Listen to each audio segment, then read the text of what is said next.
Helping people understand history and how it keeps repeating itself. The brainwashing of people, we're here to unhypnotize. Open your eyes and mind.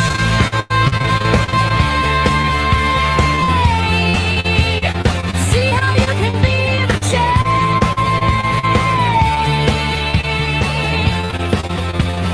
Topics including chaos and Plato, an allegory of the cave. Montauk Project, Mandela effect, the problem with using labels and other topics that are considered conspiracy theories.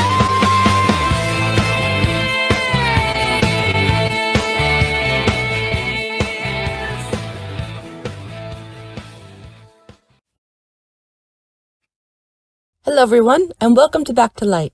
Tonight, we're stepping into something subtle, something that doesn't demand your attention, but quietly earns it over time. It lives in the background of movies, echoes through our televisions, and repeats in the headlines. These things are lingering stories that we consume without a second thought. At first glance, it may look like entertainment, coincidence, maybe even imagination. But when patterns begin to repeat and fiction starts to feel familiar, what happens when reality actually begins to resemble what we've already seen? Are you taking notice? Do you start to wonder? Or are we just watching stories unfold as we're being introduced to them?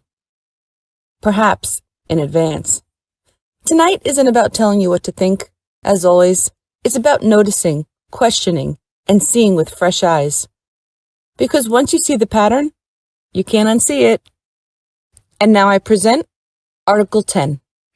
Predictive programming is the idea that mass media, through film, television, books, and news, actively shapes culture.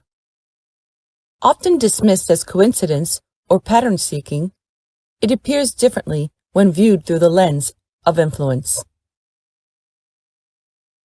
It moves beyond entertainment into subtle conditioning. The audience is not merely watching a story unfold, they are being acclimatized, even desensitized. The theory proposes that repeated exposure to future scenarios reduces psychological resistance when those scenarios materialize.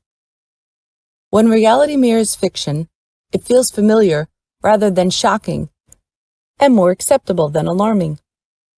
The boundary between fiction and reality blurs, because one has already been prepared emotionally for the other. A frequently cited example is the book The Wreck of the Titan, or Futility, published 14 years before the RMS Titanic sinking. The similarities are striking.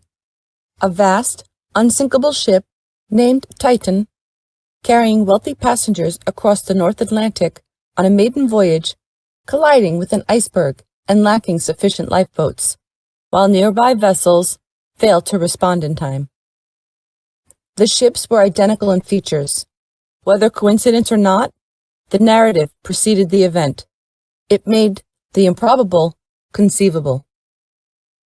This pattern can be observed in modern media. Series like The Walking Dead and films such as Contagion and Outbreak have built emotional narratives around pandemics. Long before COVID-19, audiences were already exposed to images of viral outbreaks, social breakdowns, medical interventions, and overwhelmed systems. As a result, when a real pandemic did occur, the psychological groundwork had already been laid. Responses such as fear, compliance, and reliance on authority were not entirely new. They had been rehearsed in these narratives. Financial collapse has been explored repeatedly in films like The Big Short, which reflects how complex economic failures were already discussed in smaller circles long before they became mainstream reality. Earlier warnings appeared in documentaries and niche discussions, but they rarely reached mass audiences until after the fact. Language plays a crucial role in shaping our perceptions. Repetition across various media channels acts as a form of linguistic conditioning, transforming words into emotional triggers. After the September 11 attacks, phrases like war on terror, weapons of mass destruction, and ground zero became more than mere descriptors. They anchored fear and justified actions. This process of repetition led to guided consent. A similar pattern emerged during COVID-19 pandemic. Phrases such as safe and effective, flatten the curve, and protect your loved ones were echoed by governments, media, and social circles. This repetition gave these phrases authority, and their familiarity made them feel true. Soon, they transcended institutional messaging and became part of everyday language, repeated without question. The Simpsons is often referenced in discussions of predictive programming. From technological developments to political movements, the show has appeared to anticipate real-world events. Whether this reflects satire, probability, or something more deliberate is secondary. What matters is the cumulative effect, the growing sense that elements of the future are introduced before they unfold. If people are repeatedly shown a version of the future, at what point do they begin to internalize it as inevitable? If something feels inevitable, how often is it truly resisted? The question then is not just whether predictive programming exists, but how we engage with what we consume. Are we passive observers or active interpreters? When narratives repeat across platforms, do we question them or absorb them? Have we mistaken familiarity for truth? And if the future is being presented in fragments, are we discerning enough to recognize it before we're asked to accept it? Have you ever watched a movie, read a book, or seen a TV show, only to realize that years later, something strangely similar happened in real life? Is it a coincidence, or is it something planned with a hidden agenda? Welcome to the world of predictive programming, a concept that challenges the very way we perceive fiction and reality. Predictive programming is a theory suggesting that media, movies, TV shows, and literature are used to subtly introduce concepts to the public before they become reality. Some say it's a form of mass conditioning, preparing people to accept future events without resistance. But how deep does this rabbit hole go? Every day we consume media in so many forms, and we don't realize what we are watching. Sometimes we are watching future events without even knowing. There is numerous proof that things had happened in our lives that were already shown through the media years before. And this is exactly how predictive programming works. Certain big events that might be surprising or daunting to us are already infiltrated in our brains through the media we consume on a regular basis, so that when they take place in reality, we don't lose our minds. The Simpsons is the biggest example of how the media predicts the future and prepares us for it. Premiered in 1989, it predicted some of the biggest events of the entire world. It's as if the writers of The Simpsons are from the future, and they're telling us all the future events through this show. Not once, not twice, not thrice, they have done it multiple of times. In Season 6, Episode 19, the character named Lisa talks to Marge through a picture phone in the future. In today's world, this very picture phone is known as FaceTime. This episode premiered in 1995, a year when the concept of FaceTime was just a dream for us. And in this exact episode, the concept of a watch through which you can talk as well was shown. 19 years later, smartwatches are in our reality now. In one single episode, Apple's two most major inventions were shown. Along with that, Simpsons had also predicted Nobel Prize winner accurately with the name. In 2010 Season 22, Episode 1, it was shown that Ben Holstrom wins the Nobel Prize for Economics. But this came true in 2016 when Ben Holstrom won the Nobel Prize in Economics, exactly the same way as it was shown in The Simpsons. The Simpsons have also predicted the President of the United States. Season 11, Episode 17, which premiered in the year 2000, showed that Donald Trump is the President of the United States, and this exact scenario came to reality in the exact same way in the year 2016. Not only that, they have already shown us scientific equations that were later discovered by scientists, which is almost the same. Since 1964, scientists have been working to find the equation of the Higgs boson, or the God particle. In Season 10, Episode 2 of The Simpsons, Homer Simpson becomes a scientist. In that episode, he wrote some equations on the blackboard, and one of them was the equation of Higgs boson. This was shown in 1998. After all the years of research, in 2012, scientists figured out the equation of the Higgs boson by making a particle accelerator using tons of money. And the equation discovered by the scientists was almost a replica of the equation that Homer Simpson wrote on the blackboard in 1998. We were shown things way before they happened in reality. These are just a few examples. This program showed so many world events that is hard to comprehend in our minds. The death of Queen Elizabeth II, Ocean Gate in 2023, the coronavirus, GoPro, and even 9/11. They even warned us that the government will secretly listen to us.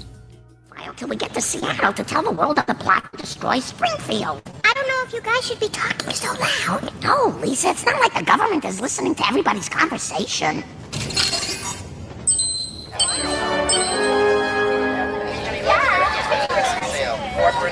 Hi, I'm calling about your meat lovers pizza. I like meat, but I don't know if I'm ready to love again. You hang up first. No, you hang up first. Okay. She hung up on me. But we're fugitives. We should just lay low till we get to Seattle. Hey, everybody, I found one. Today, this idea that our own phones can hear everything and knows everything seems so normal to us, and we have adapted to it. It is shown even in books. One of the most famous examples often cited in George Orwell's dystopian novel 1984, which predicted mass surveillance, thought control, and government overreach.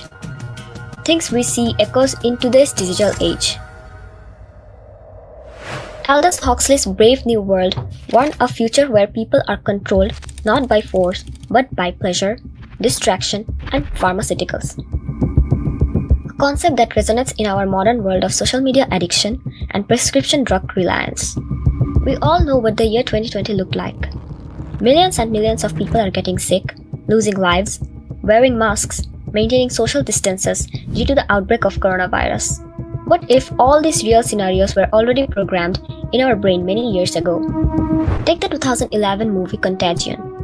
A highly infectious virus spreads across the world, causing a pandemic, leading to lockdowns, mask mandates, and even conspiracy theories. Sounds familiar? The similarities between this film and the real-world COVID-19 crisis are striking. Scientists in the movie struggle to develop a vaccine, while misinformation spreads like wildfire, mirroring the exact challenges faced during the pandemic. Another well-known example is the 1898 novel Futility, which tells us the story of a fictional ship named Titan that was considered unsinkable, but ultimately struck an iceberg. The striking resemblance to the real life. Titanic disaster has led many to believe that the novel served to condition the public to accept this tragedy when it eventually happened. Predictive programming is a method used to make certain ideas more acceptable by gradually introducing them, even if they seem initially unrealistic. This approach relies heavily on movies and television because people often view them as mere entertainment. Once a certain expectation is established, people are more likely to accept events when they actually occur.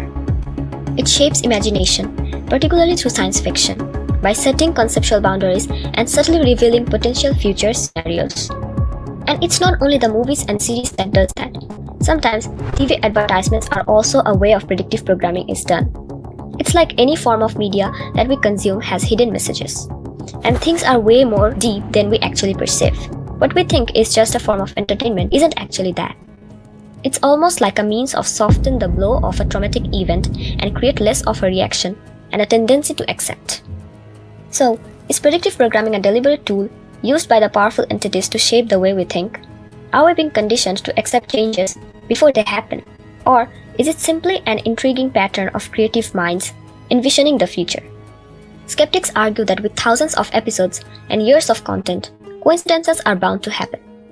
But what about the films that foreshadowed major world events with uncanny accuracy? The debate still continues. If all the theories of predictive programming are true, then a big question pops up that what are we being prepared for now? The aliens invasion that we see in movies, the zombie apocalypse, AI controlling humans, are they just fiction? Or are they signaling something in our brain and are preparing us for the worst? Let's see. Have you ever noticed how some things don't feel shocking anymore? Even though, if you really stop and think about it, they probably should? Not in a dramatic way, but in a strange way where something happens and instead of reacting, you go, yep, I guess that makes sense. That reaction, that feeling of, I guess that makes sense, is worth paying attention to. Because it doesn't come out of nowhere. Most of us like to think our reactions are immediate, like we're responding to things in real time, forming opinions on the spot.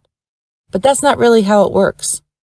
A lot of the time, what we feel is like a first reaction is actually something that's been building for a while. You've seen it in pieces, heard versions of it, felt the tone of it in different places. And by the time it shows up in front of you in a real way, it doesn't feel new. It's almost like your brain skips a step. Instead of asking, what is this? Jump straight to, oh, this again. Even if you can't quite place where this feeling of again came from, something interesting happens because the brain really values efficiency. It doesn't want to reevaluate everything from scratch all the time. That would be exhausting. So it leans on shortcuts. Patterns, familiarity, recognition. If something feels like it fits into a pattern that you've already seen, you're way more likely to accept it without digging in too deep. And not because you're trying to ignore it, but because it doesn't trigger that deeper level of questioning. And questioning takes energy. It creates friction. So, if something slides past that friction point, it kind of just settles in. Now here's the part that people don't always think about. Familiarity doesn't come from truth. It comes from exposure. You can be familiar with something that isn't accurate. You could also be familiar with something you've never actually really experienced. All it takes is seeing it enough.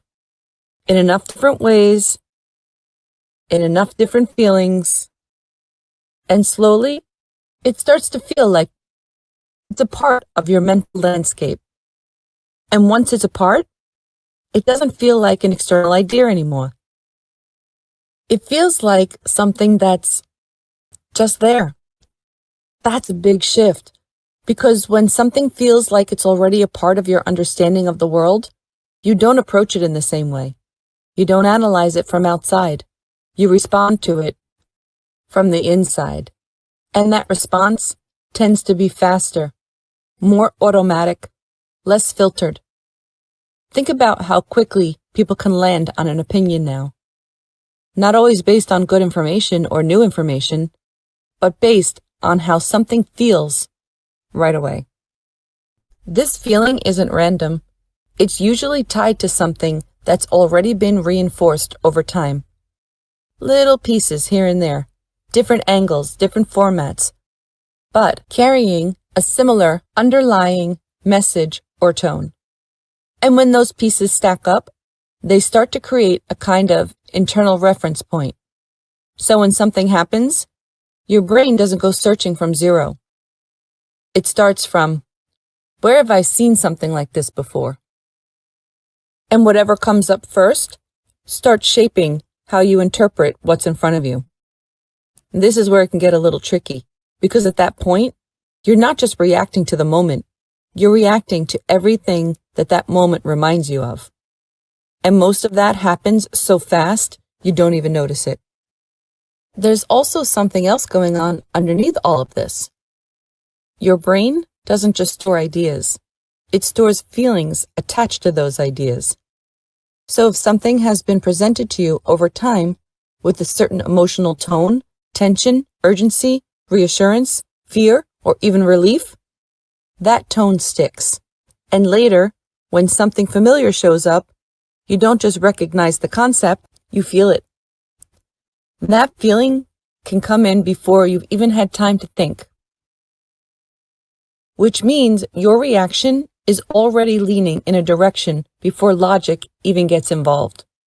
And once emotion takes the lead like that, it takes over. And logic then usually follows it, not the other way around. So now you've got familiarity on one side, emotion on the other, both kind of guiding your reaction.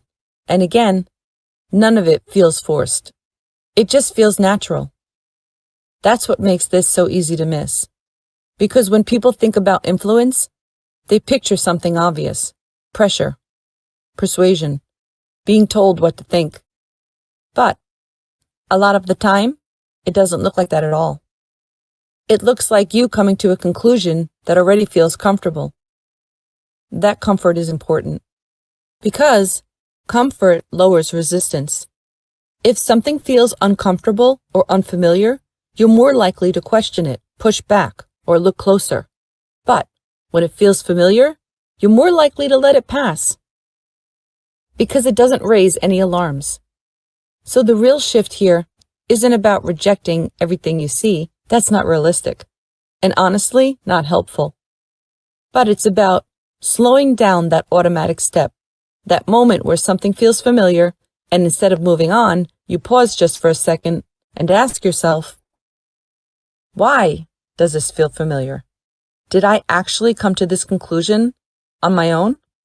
Does this just feel like everything around me has been reporting it, and I've seen it enough? There's a big difference there. One is something you actively work through.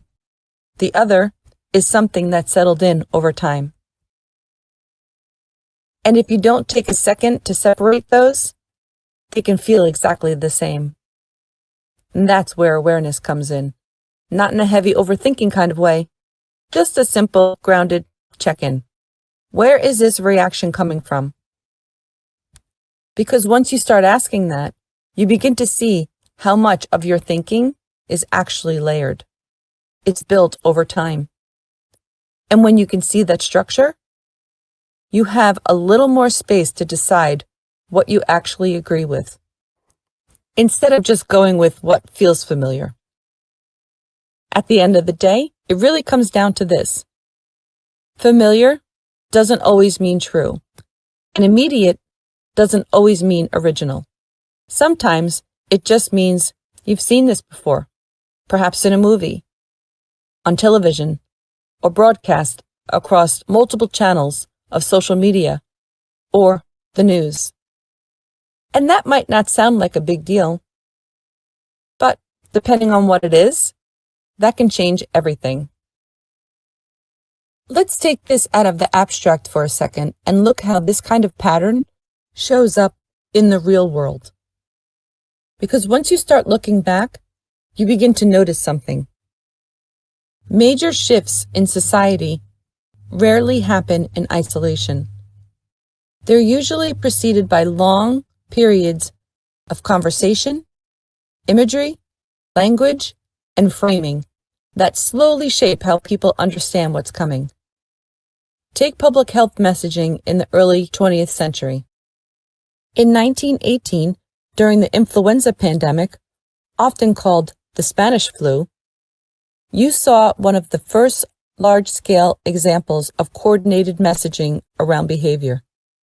Posters, newspapers, public announcements, all repeating similar phrases about hygiene, responsibility, and civic duty. Cover your cough, wear a mask, avoid crowds. Now, on the surface, that's practical advice.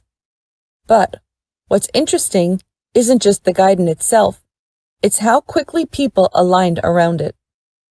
Because even then, messaging wasn't just informational, it was emotional.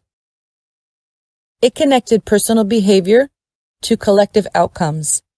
It framed compliance as responsibility and resistance as risk. And that framework didn't disappear after 1918. It became a model. You saw similar patterns during the polio outbreaks of the 1940s and 50s. Public messaging didn't just explain the disease, it shaped perception. Images of affected children, stories repeated across radio and print, language that emphasized urgency, protection, and trust in emergent medical solutions. By the time the polio vaccine was widely distributed in 1955, public sentiment had already been shaped for years. The acceptance didn't happen overnight. It was building. Now shift completely away from health for a moment, and let's look at the financial history. Before the stock market crash of 1929, there was a widespread belief that prosperity would continue indefinitely. Newspapers reinforced confidence. So did public conversations. The culture itself reinforced confidence. Investing became psychologically tied to progress. So when the collapse happened, it wasn't just money that crashed. It was expectation. And expectation matters more than most people realize. Because human beings don't just react to events. We react to what we believed was going to happen. And that gap between expectation and reality can completely shape emotional response. Another example where we see this would be wartime messaging. During World War I and World War XI. Sorry, I mean two. Governments didn't just issue directives, they built narratives, posters, films, radio programming, all reinforcing ideas about unity, sacrifice, and identity. In the United States, the Committee on Public Information, established in 1917, was designed to influence public perception and maintain support for the war. They used storytelling, imagery, and repetition to create a shared understanding of what was happening and what was expected from citizens. And it worked. Not because people were forced to agree, but because the messaging became familiar. It created a sense of alignment.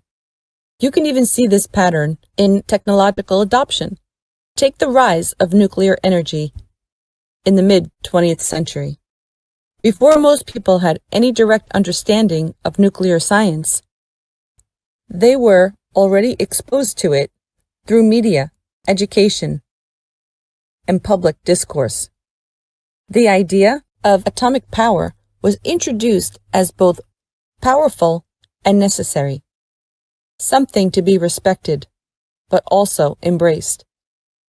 So when nuclear facilities began expanding in the 1950s and 60s, the concept wasn't entirely foreign. It had already been introduced, explained, framed, repeated. And again, that familiarity reduced resistance. Even outside of major global events, you can see this in smaller, localized case studies. Urban planning, for example. Before large infrastructure projects were approved, there's often a long period of public discussion and proposals. Renderings, simulations, presentations, all showing what could be. By the time construction begins, the idea has already been normalized. People have already had time to imagine it. And once something can be imagined clearly enough, it becomes easier to accept as reality. So across different areas, health, finance, war, technology, you see the same underlying pattern. Introduction, repetition, familiarity, acceptance. When it's consistent enough, we begin to recognize the patterns. And maybe this is where it gets a little more personal. Because all of this, it's easy to look at from a distance, to think about systems, patterns, media, influence, as something out there, somewhere way beyond us. But it always doesn't stay out there. It shows up in our everyday lives.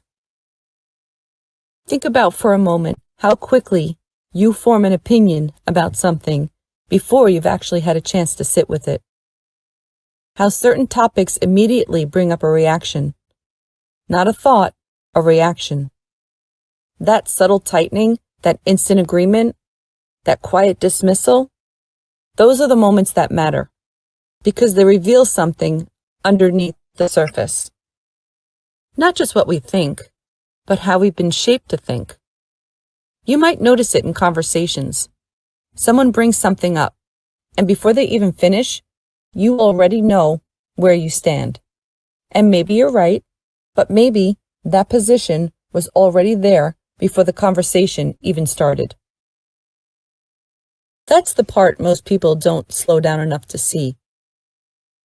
Think about how often we gravitate toward information that already feels aligned with us.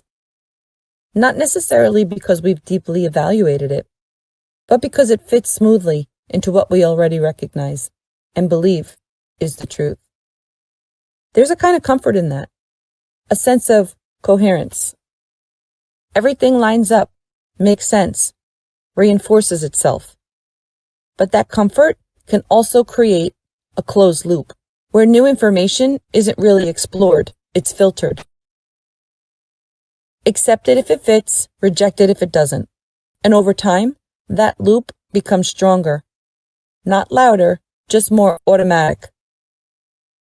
You can see it in behavior patterns too. How people respond to uncertainty, for example. Some move toward structure immediately, looking for guidance, direction, something familiar to hold on to. Others pull back, question more, hesitate. Neither is inherently right or wrong, but both are influenced by what feels known, what feels previously understood. Even decision-making follows this pattern.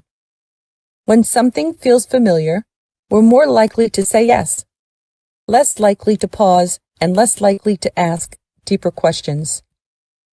And that doesn't just always apply to big decisions. It shows up in the small ones too. What we click on, what we ignore, what we share, what we repeat. Especially what we repeat. Because repetition isn't just something we receive. It's something that we participate in. Every time we echo a phrase, share an idea, we reinforce a perspective without even examining it. We're adding to the larger pattern. We become part of the process. Not intentionally, just naturally. And again, this isn't about blame, it's about awareness. Because once you start to notice it, you begin to catch those small moments, that split second where you almost react automatically, and instead, you pause. Not for long, just long enough to create space. And in that space, something different can happen. You stop for a moment and ask, is this really how I see it? Or is this just what I've seen enough times, so this feels like it's mine? That question alone can shift everything. It doesn't mean you'll change your mind. Sometimes you won't. Sometimes you'll land in the exact same space. But the difference is, now it's intentional. Now it's with awareness. There's a level of ownership there. A sense that your perspective isn't just something you absorbed, it's something that you actually looked at. And that changes how you move through the world. You become a little less reactive and a little more observant, less pulled by what feels immediate, more grounded in what you've actually thought through. You might even notice the pace of things differently, how fast ideas move, how quickly narratives shift, how often something goes from unfamiliar to unquestioned. And instead of getting swept up in that speed, You start choosing where to slow down, where to focus, what to pay attention to, and where you need to disconnect. You begin to stay engaged but aware. You recognize that influence doesn't always feel like pressure. Sometimes it feels like ease, like something fitting perfectly into place. And when that happens, that's usually the moment worth looking at a little closer. Not to reject it, but just to understand it. Because understanding how something got there gives you a choice in what you do with it next. And that choice, even if it's small, once you realize these small chances for pause, you begin to stay grounded, not trying to figure out every pattern, and not pulling apart every message or questioning every detail. But here's something important. Not every example of this process has to be viewed negatively. Familiarity can actually increase awareness. Sometimes, repeated exposure helps people recognize patterns more quickly, not blindly accept them. And maybe that's the biggest difference now compared to the past. People are not just receiving information anymore. They are also recognizing the patterns behind how information moves. They begin asking questions earlier. That's an important distinction, because once people become conscious of how emotional framing works, they often stop reacting automatically. You can even see this happening as of right now. Over just this past week, public conversations online have already started forming around reports of emerging virus concerns alongside discussions about existing vaccine development. And regardless of what ultimately proves true, exaggerated, necessary, unnecessary, or somewhere in between, what's interesting is how differently many people are responding now compared to in the past. People are not reacting emotionally anymore. They're actually using their critical thinking skills and seeing, where have I seen this before? They are receiving the information quite differently this time, more calmly, consciously, and they're having a moment for that pause. And maybe that's where everything circles back, not trying to figure out every pattern, and not pulling apart every message or questioning every detail, but in recognizing that you are not just in the world, you are constantly interacting with it, shaping it while it shapes you. Because all of this, every idea, every repetition, every sense of familiarity, it doesn't land the same way for everyone. It filters through your experiences, your perspectives, and your awareness in that moment, which is constantly changing. And that means something important. It means that you're not passive in this. Even when things feel automatic, there's still a point, however small, where you can choose to be present, paying attention and noticing when something settles in a little too easily, or feels a little too obvious without being fully understood. That's where the shift happens internally, without needing to announce it. And over time, those small moments of awareness start to add up. They change how you listen, how you respond, how you decide what actually belongs in your thinking, and what you just allow to pass through. So as you move forward, through conversations, through content, through everything you take in, just keep that open space, that pause, that check-in. Because in a world where so much is introduced before it's understood, we need to stop and think, what might change in your life if you begin pausing long enough to think before reacting to every amplified fear placed in front of you? Would love to hear your thoughts. Leave them in the comments or continue the conversation on Telegram with us. And if you found this of value, be sure to share it out. Let's spread the awareness. We'll see you again next week for episode 11, Social Contagion. Thank you all so much for being here. A huge thanks to our mod Claudia, producer Carrie, and songwriter Todd. And to you, our listeners. Thank you for opening your mind. Remember, every story we believe shapes our reality. Stay curious and don't be afraid to question the narrative.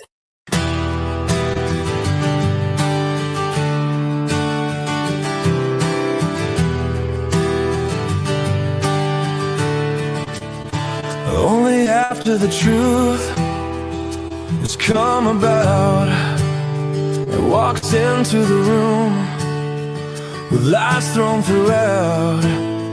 Can the minds of the sleeping and the lying about awake from their slumber to stumble on out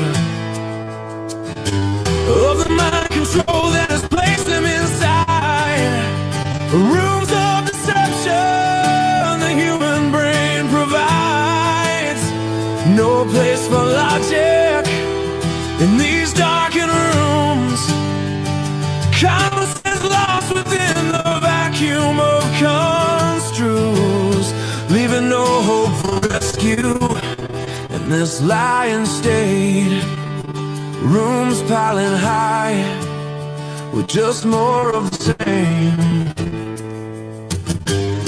Unless, of course, the light of truth, like the break of day, finds its way through the keyhole of night, unlocking the way, opening the door for the dawning to be saved. That's what we do in this awakening and calling, locating room keys with names stamped upon them, and that one single truth which unlocks the minds of our brothers and sisters, one room at a time. Room service for the mind, one room at a time.